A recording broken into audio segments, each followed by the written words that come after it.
So ముందుగా నేపాల్ నేపాల్ ఎందుకు అలా తయారైంది? నేపాల్లో ప్రజల ఆగ్రహానికి ఆవేశానికి కారణాలేంటి? ఇద్దరు యువకులు ప్రారంభించిన యుద్ధం ఆ దేశంలో ప్రభుత్వాన్ని కూల్చివేసి రాజకీయ నాయకుల భరతం బట్టి సరికొత్త రాజ్యాంగాన్ని తయారు చేయాలనే ప్రత్యేక డిమాండ్కి వచ్చిందంటే పరిస్థితులు ఏం దాకా వచ్చినాయో అర్థం చేసుకోవచ్చు. జస్ట్ వాళ్ళ దగ్గర ఉన్న ఆయుధం సోషల్ మీడియా. అక్కడ బంగ్లాదేశ్లోనూ అదే జరిగింది, ఇప్పుడు ఫ్రాన్స్లో జరుగుతుంది అదే.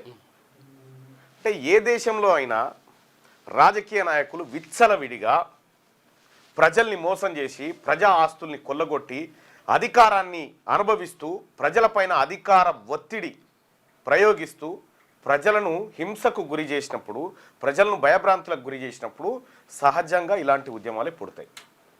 దీనికి భారతదేశమే అతీతం కాదు. గతంలో పార్లమెంట్ మీదకే పోయారు కదా, భగత్ సింగ్, ఆజాద్, చంద్రశేఖర్ ఆజాద్ వాళ్ళు పోయారు. అన్నా హజారే సారథ్యంలో జరగలేదా? తర్వాత యువత అంతా ఏది వాళ్ళ ప్రత్యేక దేశం కోసం కాదు యువత అంతా కరప్షన్ మీద పోయిరు. తర్వాత ఒక మహిళ అమ్మాయి గురించి మొత్తం దేశం ఏకమై అటువంటి పరిస్థితులు రావని చెప్పడానికి కూడా వీల్లేదు. రాజకీయ నాయకులు ఈ దేశాన్ని పరిపాలించేటోళ్ళు ఒళ్ళు దగ్గర పెట్టుకోవాలి.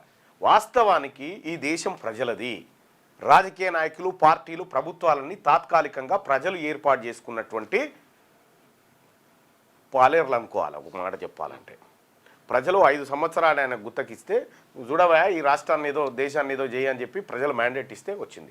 అల్టిమేట్గా ఈ దేశం ప్రజలది. ప్రజల ఆగ్రహావేశాలు, ఓనర్ల కోపం వచ్చిందంటే జీతగాళ్ళ పరిస్థితి ఎట్లుంటుందో మనం అర్థం చేసుకోవాలి. రాజకీయ నాయకులు అందరినీ ఇంక్లూడింగ్ నేను కూడా. మరి ఈ పరిస్థితులు భవిష్యత్తులో వచ్చే అవకాశం ఉందా? ఇండియాలో నేపాల్ తరహా ఘటన భారతదేశంలో వచ్చే అవకాశం ఉందా? ఒకసారి ఇదే అంశాన్ని మీ అభిప్రాయం తెలియజేయండి.